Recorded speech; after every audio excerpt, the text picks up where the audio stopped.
a mess right now. Well, But I just hit record, so we can start whenever you're ready. okay. So, Oh God, I am looking wretched. Which is better, this or this? I mean, either one. Okay, we're just gonna I think blow you're out. cute. So I look like hell. I know you're lying. no, I'm not.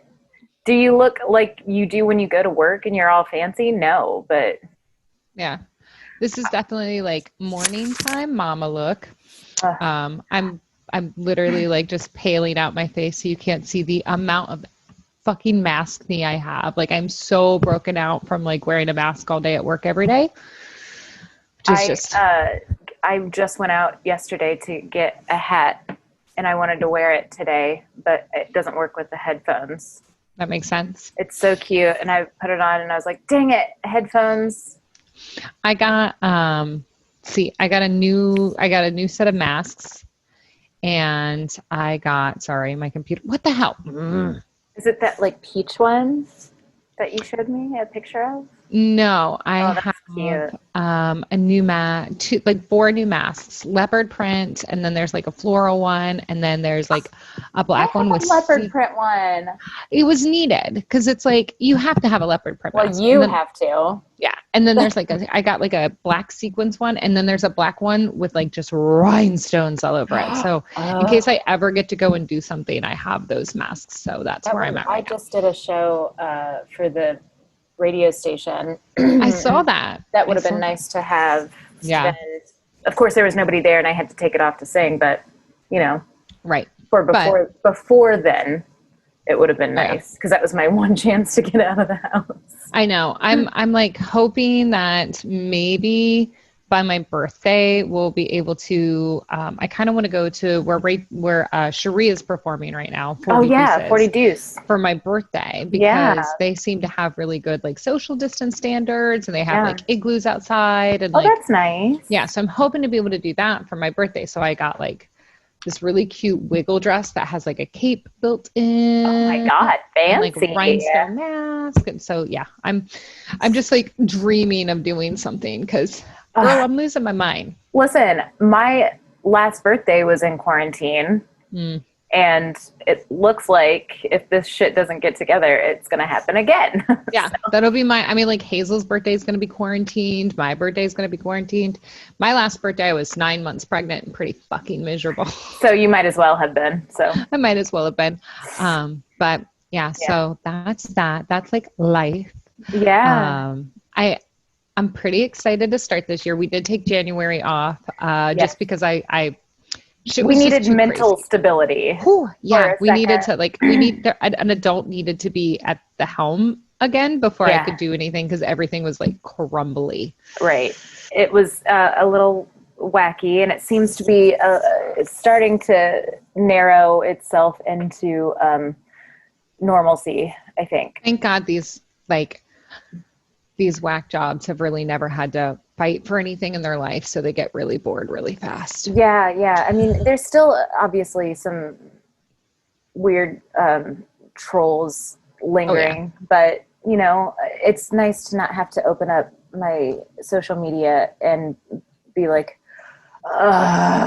every single day of my life. I don't have to go like, what's happening every day. I'm just kind of like, you know what? I can actually check in once a week and just be like, oh, okay, this is what happened this week. This is not, exactly. So that's nice. Yeah.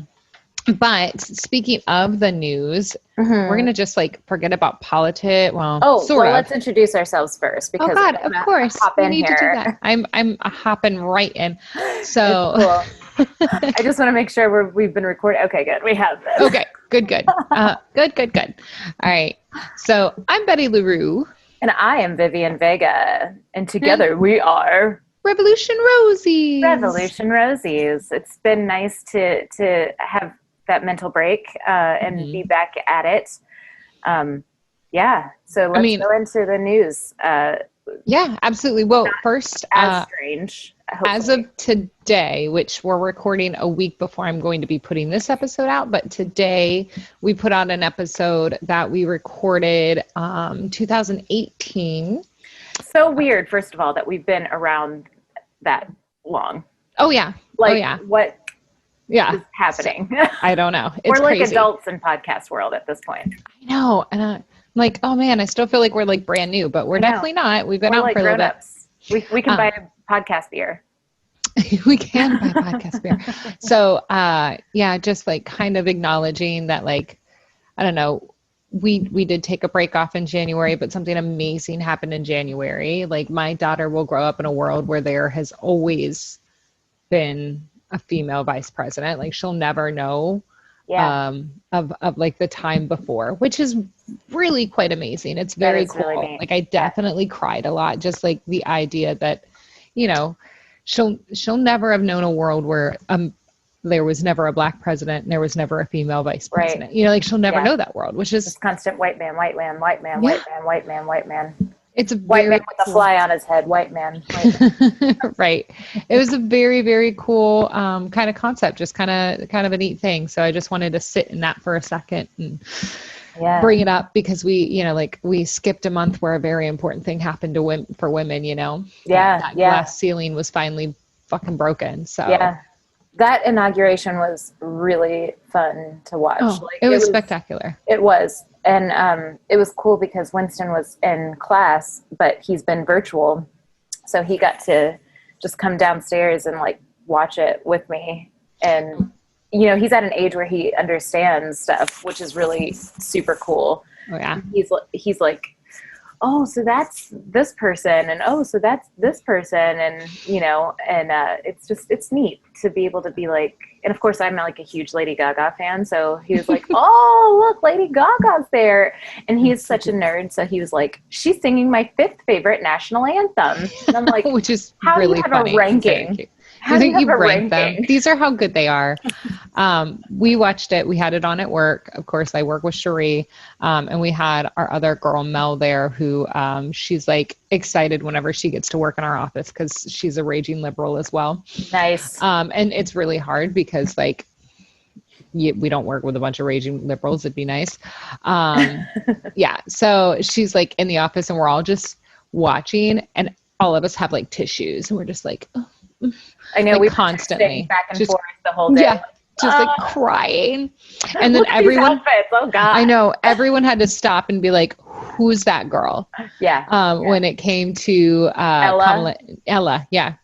Kamala and Doug's daughter. Ella is just fabulous. Yeah. And she is someone we should definitely send a link out. I hear that she got like signed on for a modeling gig because everyone stopped and was like, who's that girl? Of course, she's like a fashion student, and she is like a knitter. She's just fabulous. And I look at her like, look at my knitting. And I know, like, and of course, she's just like the super duper hippie. I loved her Instagram, like her like unshaven armpits. Her like there's just this like complete breakaway from like normal politics, where it's like, you know, the children have to be so like clean and kept. And like all American. Yeah, they have to be 50s looking. Yeah, exactly. And she's just like, I am who I am. Like, and I just love it. And I love, like, I don't know, I'm very happy with it. So there's that. Going into more news, I've got a lot that I'm going to be talking about today. So, all right. Ready? I'm buckled in. Safe. So helmet. I struggled with this, category because I had a lot that I wanted. There was a lot of stories I was thinking about telling. When I actually ended up settling on the person I wanted to do first, but I went through like a gauntlet where I was like, actually, maybe I should do this one and maybe I should do this one. I wanted to do Meriwether Post for a minute because I wanted to talk about Mar-a-Lago, but then I didn't want to have to talk about him again. So I was like, fuck that. I can't do Meriwether Post. I don't have the emotional stamina. Exactly. But I did want to talk about Meriwether Post, and I probably will put like a pin in that and bring her back sometime when I have like that. I feel like it needs to be like 16 years from now. Oh, right. So we have like an adequate time frame of when he's already been in jail and hopefully convicted of something. Yes. And then, so I also went, you know, like we have been talking about doing this one for about 3 months. Oh yeah. So, like this month I was like, well, maybe I should do a woman of color. And I thought about doing, because we're doing women of empires, women that have done their own empires. So like, of course I like kind of flirted the idea of Oprah, but I felt like that was too on the nose. Sure. Just like when you were going to do Martha Stewart for culinary. Yeah. You're like, no, I can't do that. Yeah. So, anyways, I'm going to bring up somebody, but then I'm also going to do the person I originally planned on doing. So okay. I'm ready. I just wanted to bring up that, did you know that the first Black female Fortune 500 CEO was just brought into Walgreens? Wait, I'm sorry. You'll have to explain that. Just brought into Walgreens? So they're the first Black female CEO has been, like, Fortune 500 CEO has been named. Oh, for Walgreens. Just now? So there's never been a Fortune 500 that has had a Black woman as a CEO. Whoa. Did you know that? I didn't. Yeah. So I'm going to talk a little bit about her. I'm just going to do a quick rundown because I got another story that I'm going to tell, but I really felt like I wanted to bring her up. I felt like this was really important. That's a news story. It is. It just happened. She's actually not going to be in the position. She's been named, but she won't be finalized in the position until March 15th. So this is like literally in the works. It's happening right now. Okay. So her name is Rosalind Brewer. Okay. She's got a bachelor's degree in chemistry, and she graduated from Stanford Law. Okay. She started as a scientist at Kimberly-Clark. So you've heard of that company. Yeah. And advanced to VP of Global Nonwovens, of the Global Nonwovens sector in 2004. In 2006, she became the regional VP of Walmart. In 2012, she became the CEO of Sam's Club, she was the first African-American at all to lead a Walmart division. I would say so. Yeah. So, no offense, but I feel like, yeah. So she ran, so while she was there, she doubled the amount of organics at Sam's Club. So she was like focused on healthy eating, healthy living, and she like brought all that into Sam's Club. Cool. So she's been, she's not just been CEOs and everything. She's been like doing work. Yeah. I feel like that's what all CEOs should do. To strive to make their company better. But I mean, like, she's been bringing it to, like to health and to the future. Right. Sorry, my nose is sweaty because I just like I washed my face and put on lotion. That's like the most you got out of me. I hate that. And so my nose is like, you know what? I did the most mom thing too. I'm sorry. I'm going to break for a minute. This is absolutely TMI. But as I'm putting in my lotion, I find like a piece that won't like rub in, and I look at my hand and it's actually a booger. I was driving yesterday and I was so proud of my new hat, and I was like wearing my new hat and I was like trying to be all cute, and I was laughing at something and I laughed out of my nose, and Casey was like, something just flew out of your nose. And I was like, dang it, I can't ever be being cute. Like, cute or sexy or anything. It's like, it's all gone. It's all gone. I am super, like, I put on a bra for you, which I don't even know if it was like necessary. I don't have one on. Yeah, I don't even know if it was necessary. But anyways, I'll go back to what I was saying. Sorry. So in 2015, she made waves on CNN. Like, imagine, this was only 6 years ago. Now it wouldn't be a blip on the radar, but in 2015, she called out suppliers for having all white male sales teams. Whoa, yeah. So she's like the CEO at Sam's Club, and she like calls out the suppliers being like, it really sucks to be sitting across the table, all white men. Yes, it does. And like in 2015, they were like, oh, I can't believe she said that. And in Sam's Club's defense, Sam's Club came up and was like, we strive for diversity. So she was only like repeating our like goals. Like she was, but like 6 years ago, I mean, like now you would see somebody go on and they'd be like, yeah, that sucks, man. Right. But 6 years ago, it was like a huge, she caused a big stir. That's so good. Good for her. Yeah. In 2017, she became the COO of Starbucks. She was the second highest ranking person in Starbucks at that time, right under their like CEO.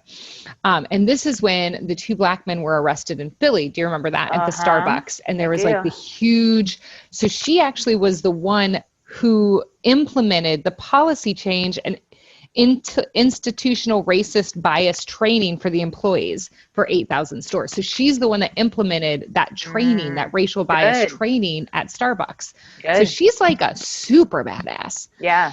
And like, then, no, this won't happen again. yeah, she's like, told you so. Yeah.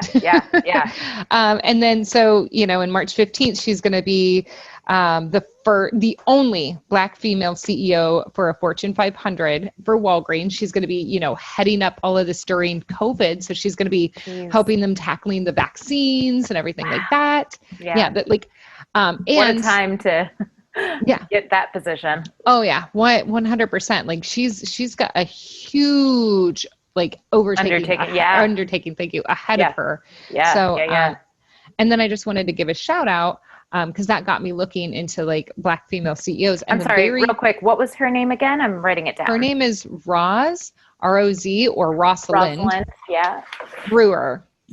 Okay. Yeah. So, and then just to give a quick shout out, because I got to looking into it, the first female CEO ever, or the first Black female CEO ever, was Ursula Burns, who was the CEO for Xerox from 2009 to 2016.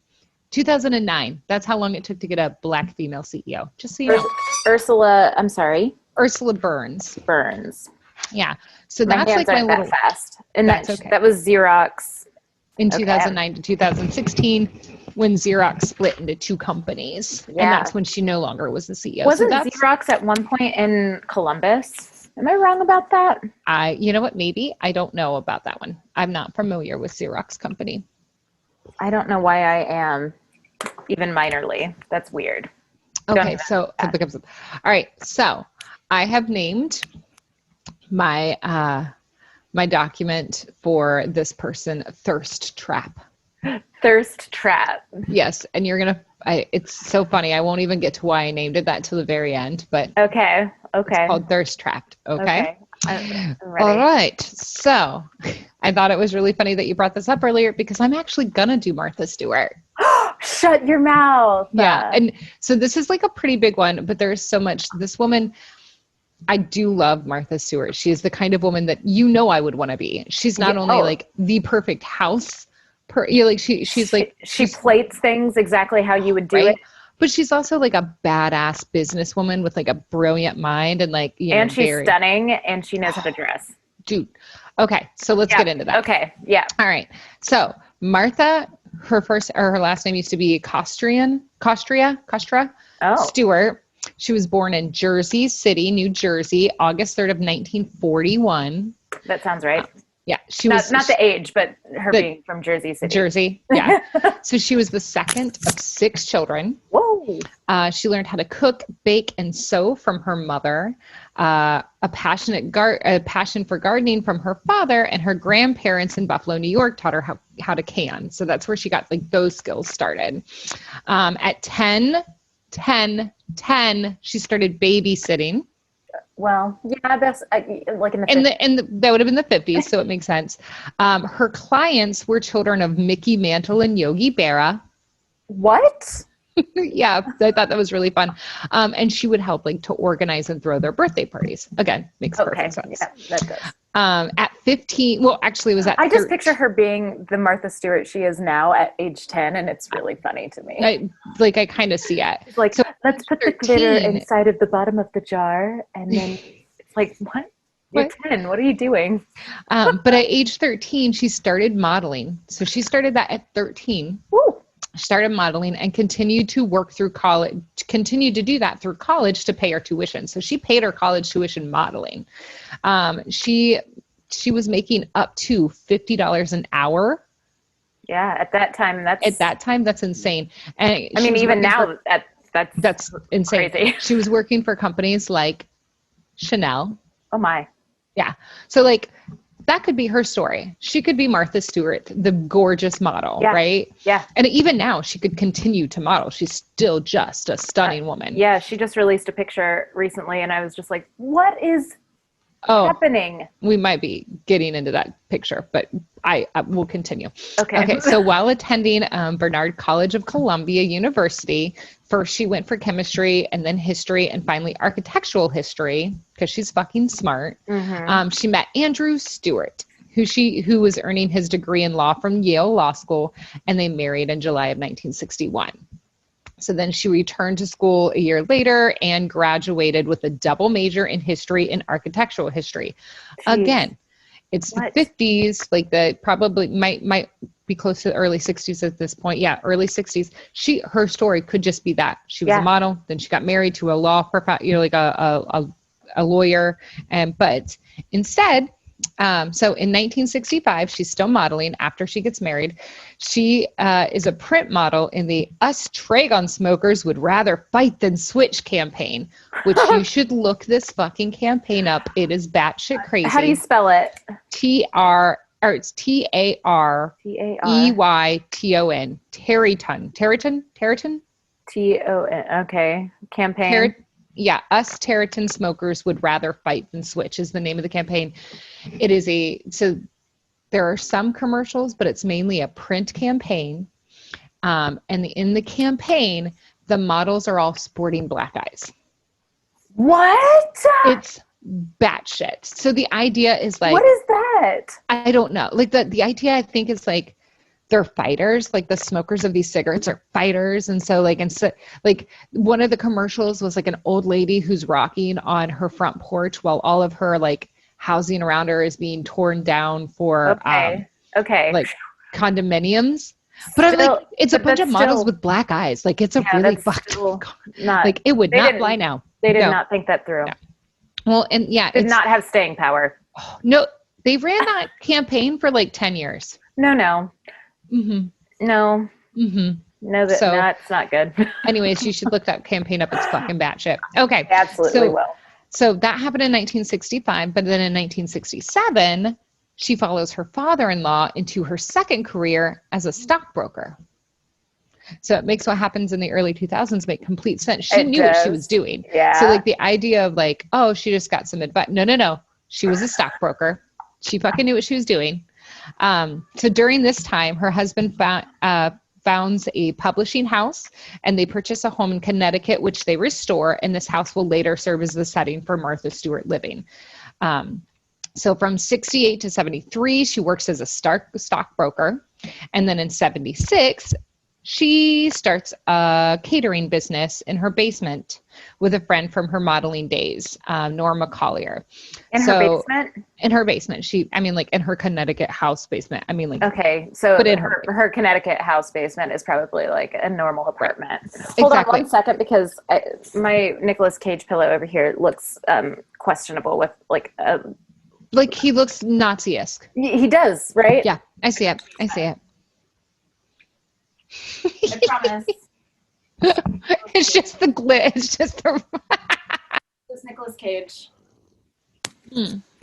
I just looked over and I was like, he looks like he has a Hitler stash. He does, right? Yeah, I had to clarify that, and I was like, okay, no, I can't have that.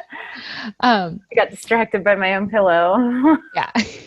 So sorry. Okay. So Connecticut basement with her friend. Her friend. Got it. So, and this is something that you'll hear multiple times with Martha Stewart is like, oh, she was, the venture was really successful, but it soured when Collier alleged that Stewart was difficult to work with and also taking catering jobs on the side, which it's like, every woman who is ambitious and is going to make it in this world is called difficult to work with or bossy or, like it's just the story of any woman that succeeds. They're always difficult to work with because they're ambitious. If you're an ambitious woman, then you are not a pushover. Why would taking jobs on the side be anything? Like, who cares? She's trying to fucking hustle. Like, and so when it soured, she literally was like, okay, I'll just buy you out. Like it's not like they just split. She like purchased her portion of the company. All right. So in 77, so this was like pretty quickly that this kind of went sour, but she was doing really, really well. So Collier essentially just left and then was like, well, that bitch, but it's like, who knows how many years after they asked Collier about it. Yeah. Yeah. And she was like, oh, now she's like super successful. And anyways, so in 77, Andrew had become the president of a predominant New York City publisher, Harry and Abrams Incorporated. So he contracts Stewart's company to cater a book release party where she is introduced to Alan Merkin, who is the head of Crown Publishing. Alan Merkin is so impressed with like her catering, the plating, the food, like everything is so amazing. He convinces her to develop a cookbook featuring her recipes and photos. So that and in 1982, that book becomes Entertaining, which is her first cookbook, which kind of puts her on the scene as like in publish with all of this going on, you know, like with all of her like cooking and stuff. So this is where she like first starts to get like, you know, press and stuff on this. And of course, you've got gorgeous Martha Stewart, who is producing these like gorgeous pictures of beautiful food and delicious stuff. So she like continues to release books until 1987, where she is appointed Kmart's lifestyle consultant. And then in 1990, her and her husband, Andrew, divorce. And as of the divorce, Martha Stewart says, I had to sacrifice a marriage because of the lure of the great job, the fabulous workplace. But I don't regret it at all because what I've done is bigger than just one marriage. So she is an ambitious woman. And you will find like, I'm going to bring up one instance of her dating right now, but then you don't really see her do a lot of her dating. Did she ever have children? She did. Her and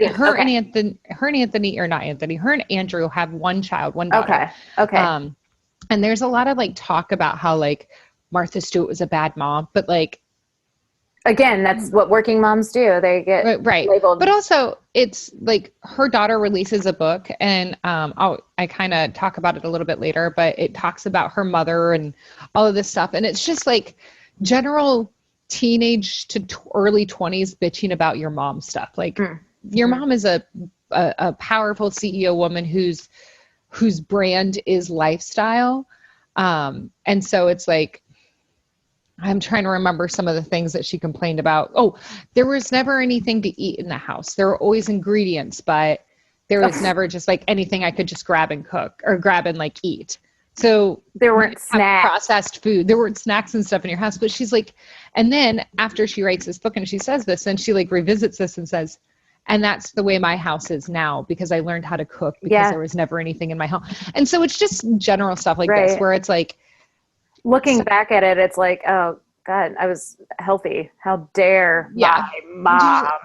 And just like things are, you know, a teenager to early 20-year-old is going to like complain about their mother about, you know, just the issues. I'm complaining about that right now in my head about like, God, why did I think pot roast was a good idea? Yeah. I have to put it in the crock pot and wait. But like, and that's the thing is like, there's constant stories trying to paint.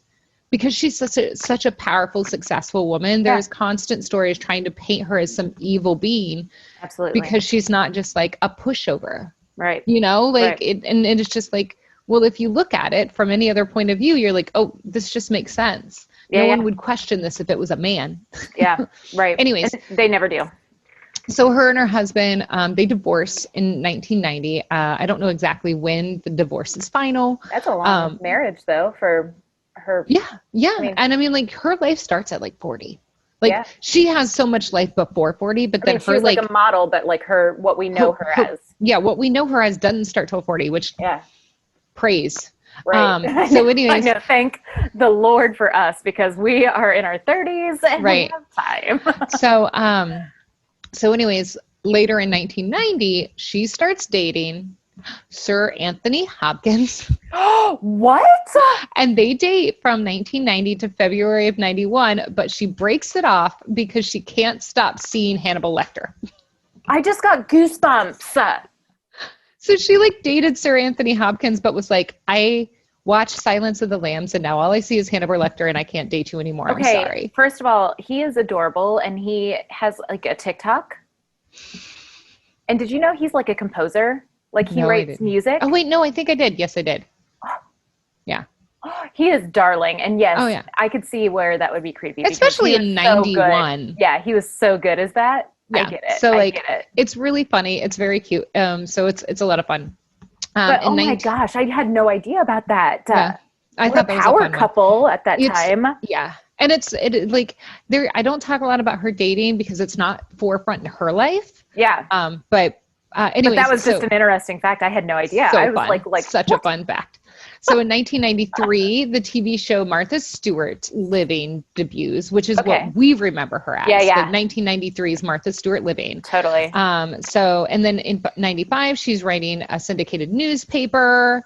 In 96, she is named America's top 25 most influential people by Time magazine. Cool. And 50 most beautiful people in the world by People magazine. So in 95, she gets like both of these. In 96, she gets both of these, which again. And Donald Trump goes back into the past and he's like, nope, that's wrong. I get both of those. So in 96, think about it, she was born in 41. So by like 96, she's like 54. 50, yeah. 50, yeah. And I mean, like, she's being named one of the 50 most beautiful people in the world. Yeah. Which is super amazing. Yeah, yeah. But, I mean, the woman is a fine wine. Let's talk about it. Well, I mean, as a man, men on that list tend to run a little older. 40s, 50s. Yeah, but women 60s. Are not often on 20s, that list. 30s. Yeah. Mm-hmm. As past 30, I would say. Yeah. Typically. Unless you're Julia Roberts, which, you know. Yeah. Again. So in 97, she buys out Time Inc.'s share of Martha Stewart Enterprises. So she buys out her own share, valued at approximately $53 million, and changes the company's name to Martha Stewart Living Omnimedia. So this is her company now, Martha Stewart Living Omnimedia, because somebody, like Time Inc.'s had a portion of her, like Time or Martha Stewart Enterprise was Time Inc.'s product. And so she bought it out so she could be her own product.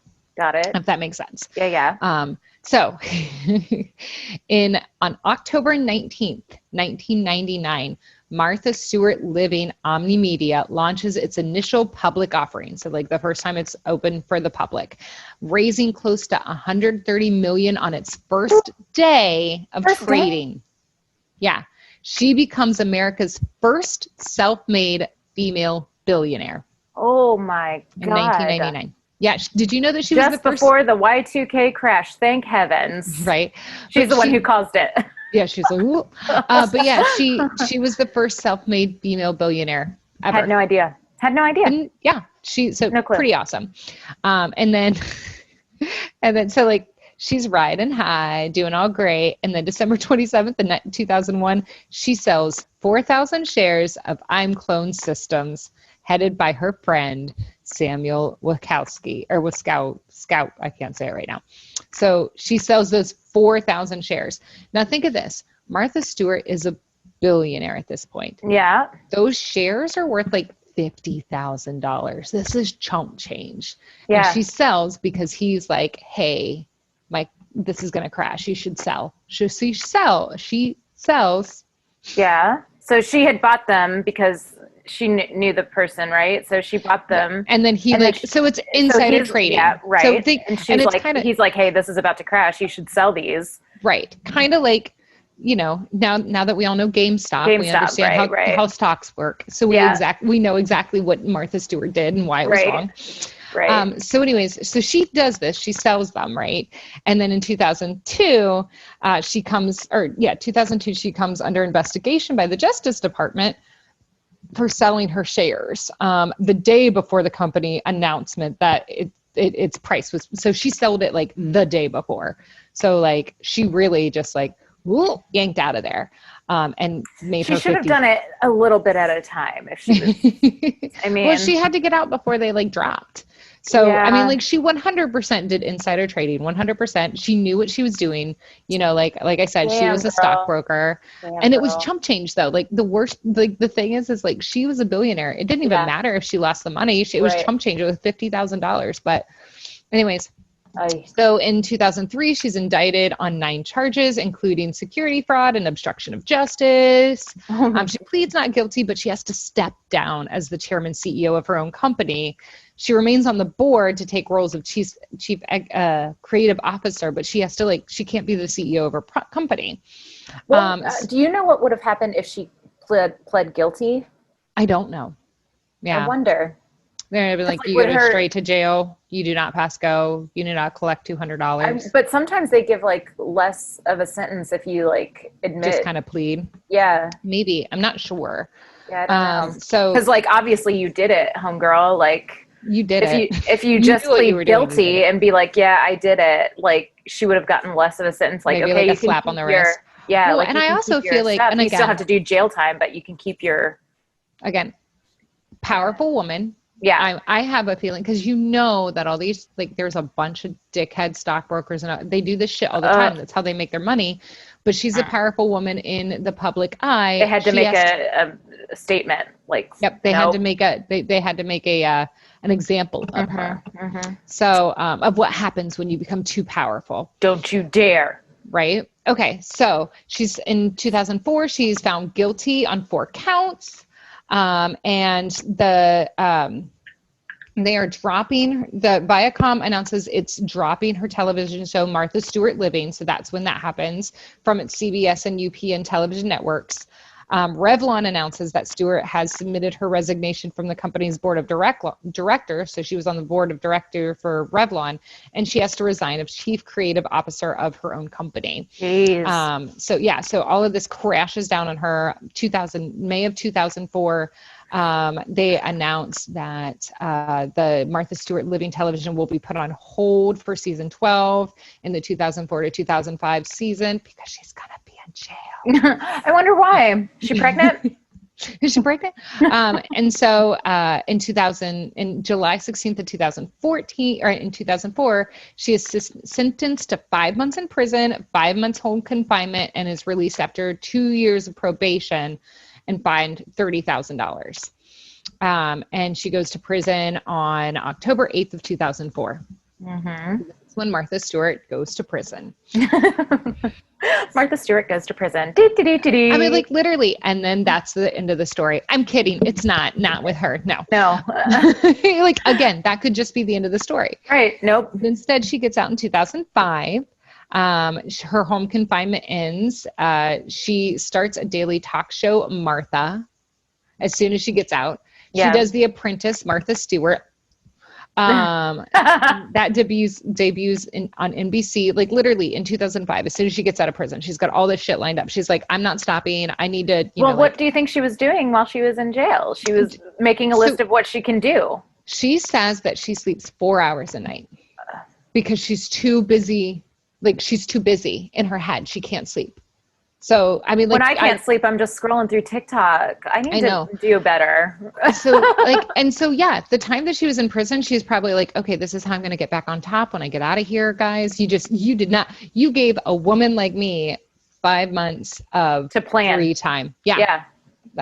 So anyways, oh, God. Yeah, she enters a deal with home building company KB Homes, in which KB Homes built a subdivision of houses based on her designs. Remember, she's got that architectural history degree. God, this goes back to your very first episode. Do you remember? Yeah.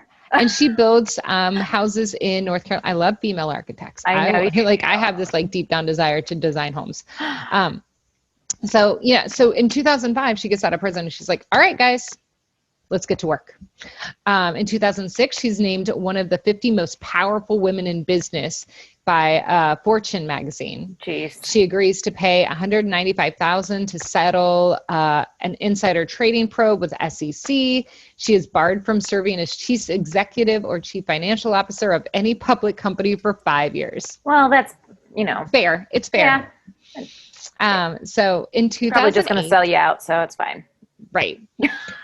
In 2008, Martha Stewart and Snoop Dogg meet on the set of Martha Stewart's show, which is one of my favorite friendships. I love it. I do so too. Pure.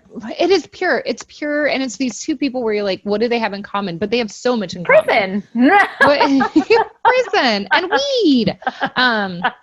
But like the thing is that they're genuinely actually very similar people. Snoop Dogg, he might have started as one thing, but he is an entrepreneur. He is someone who has an empire in and of itself. Absolutely. Like, I drank his wine. Yes. You know, like they have these very similar, like, yes, they've come from very different places, like literally coast to coast different. Right. But they have this very similar personality trait. And of Snoop Dogg, Stewart says, I like his laid back energy. I like his outspokenness. I like his sense of timing. They're just like the cutest besties ever. And I love it. It is. It's startling. So in 2009, she has a new product partnership with Home Depot. Like literally, she's in everything. In 2010, her partnership with Kmart ends because, I mean, because Kmart ended. Because Kmart ends. And then her daughter, Alexis, in 2011, has a daughter by gestation surrogate. So she has a gestational surrogate and has a daughter. So she becomes a grandma in 2011, and she rejoins the board of directors of Martha Stewart Living Omnia Media. So she finally gets to go back on the board of directors of her own company in 2011.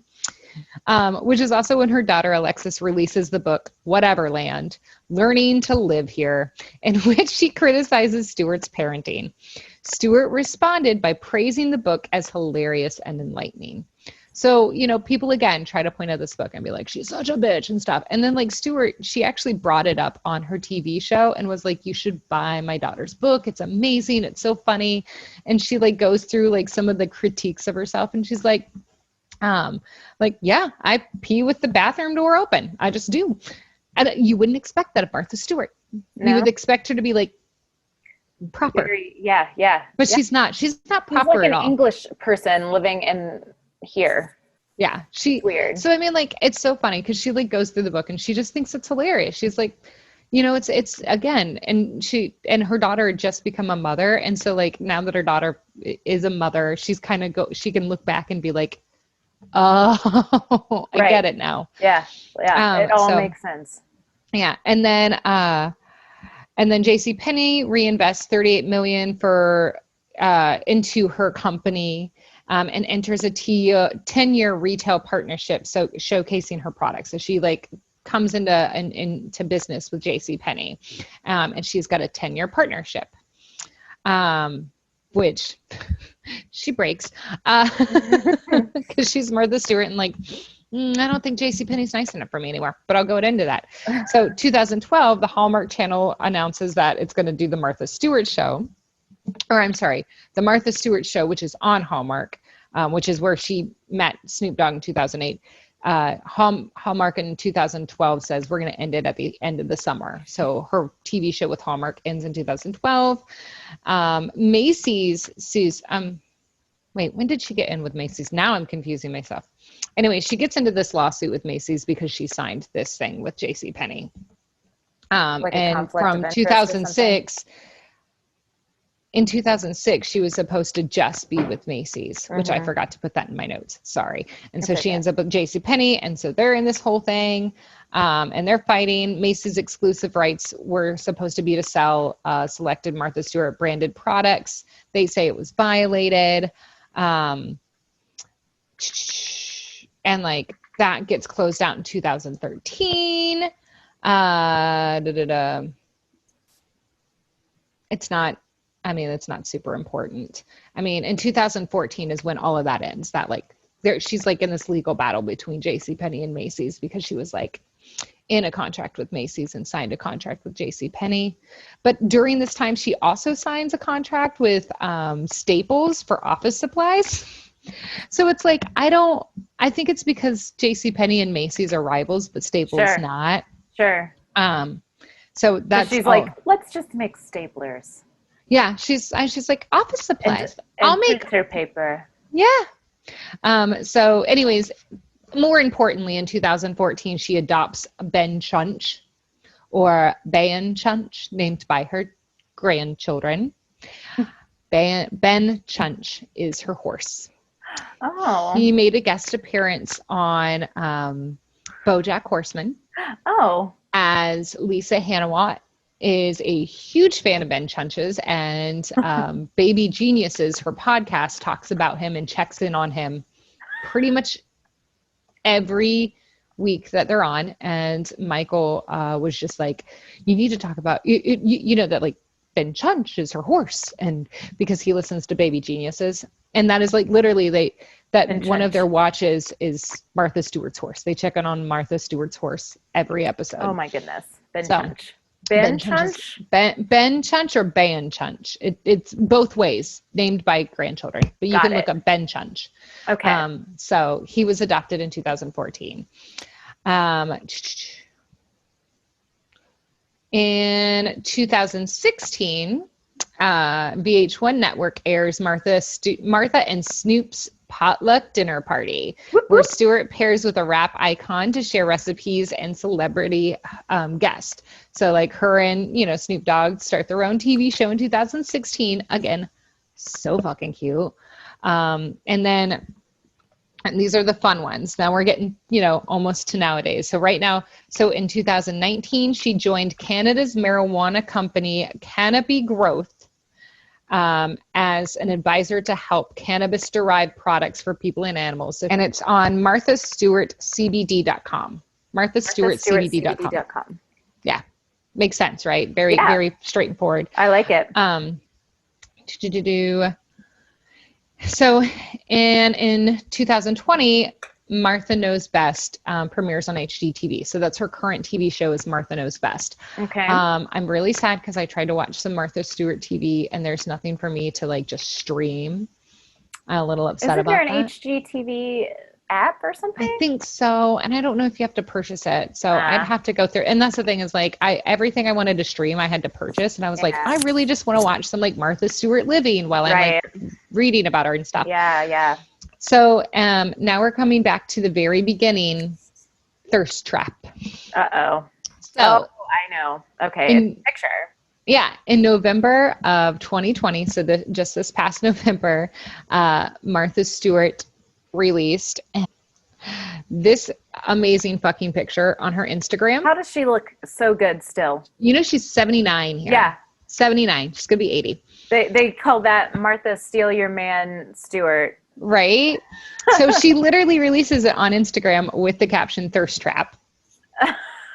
Because she's amazing. So she said, I took a pool selfie by mistake. I was trying to take a picture of the beautiful turquoise planter at the end of the pool, but I had the camera like facing towards me, but I looked so good, I posted it, which I fucking love it. She's 79. Yeah. She has started online dating. She's starting to date again. She's been dating for the last couple of years, but she didn't do online dating because she's like, I tried Match.com, but it like didn't get anyone that was good for me. Like the algorithms were all messed up for me. But how do you Match.com algorithm Martha Stewart? I don't even know. Like what you would imagine, but because she's such a complex person, she's she's like, you know, she's like, what are you interested in? Gardening and And then it's like, oh, well then you'll like Graham. And she's like, he's boring. I'm Martha Stewart. So anyways, she said that after she posted that Instagram picture, she got 14 marriage proposals. But I just love it. She's like, okay, now I'm almost 80 and I'm ready for love. Yeah. I've built my empire. I've done all of this. Now I'm ready for love. Yeah. And like, so she's like, I think about 5 or 6 years ago, she had said something to Vogue. So my resources, by the way, of like Wikipedia, CNN, Insider, Vogue. I mean, like it's Martha Stewart. She was everywhere. Everyone's look yourself, okay? She's literally everything was my inspiration. But like she was dating men that were like 20 to 30 years younger than her. And she's like, I got to put a cap on this. Yeah. I got to put a cap on this. So she's like 10 years is my cap. Yeah. But she's a beautiful woman who is still like so full of spunk. And I mean, like she really can have almost any man she wants. Like, look at her. I know. So, she's not the same like Helen Mirren kind of thing where like, it's like, what? It's how? Yeah. How do you guys look like this? How do you guys look like this? That is my goal in life. I want to, honestly, like if we get right down to it, like Martha Stewart is my like, what is the word I'm looking for? She is my inspiration. She is the person that I would want to be. Yeah, I can see that. Extremely complex woman. Just don't steal money from people, homegirl. Yeah, don't steal money. Skip don't over insider that trade. And honestly, like, it's honestly the whole insider trading thing, which is bullshit. Like, the rich should not be getting richer on that sort of thing. But like, $50,000 is chump change to this billionaire woman. I think it was the thrill. Yeah. I think she's the type of person that it would literally just be the thrill, or somebody being like, oh, the stock's going to go bad. And she's like, throw it away. Yeah. Yeah. Not to say that was good. Right. It's still bad, but like, I kind of see what probably happened. But yeah, so she is a self-made woman. Like, there's no indication that her family really didn't have, she made herself. Yeah. And she gave up a 20-year marriage because she wanted this career and it wasn't working with the career she wanted. And, you know, of course, all of that is something that people look on and try to look down on her for. And I just think that it's kind of just crazy. But yeah, she is definitely like an inspiration to me, is like this woman who, she's brilliant. She is business savvy. She makes her life off of lifestyle stuff, where it's like, you can be fancy and smart. You can be a housewife, like have these housewife aspirations, but also be a businesswoman and smart. Like, absolutely. That's the kind of woman I want to be. Yeah. When I grow up. And that's the thing, is we can still say that. Because she was in her 40s. Yeah. So I mean, we can still be like, really started to take off in, well, she really started to take off in the 90s. So she was literally in her 50s at that point. Yeah. 50s. I mean, like, and she had like a cookbook, sure, in her 40s, but like, she really started to take off in her 50s. Yeah. And it's like, I did some modeling. I dabbled. I dabbled. I mean, like, I've got like a parallel life to Martha. Yeah. No, that's awesome. She is a force for sure. She is. She's pretty badass. Yeah. And she's stunning and gorgeous and best friends with Snoop Dogg, and it's the cutest friendship ever. And she, in her like 60s, was like, I'm gonna, 60s, 70s actually, I think maybe. It's like, I'm gonna invest in cannabis. I'm gonna develop CBD gummies. Yeah. Why not? It's all the rage right now. She knows where the money flows. She knows where everybody's going. And you can't tell me she's not sitting by her pool chewing on gummies. Fuck.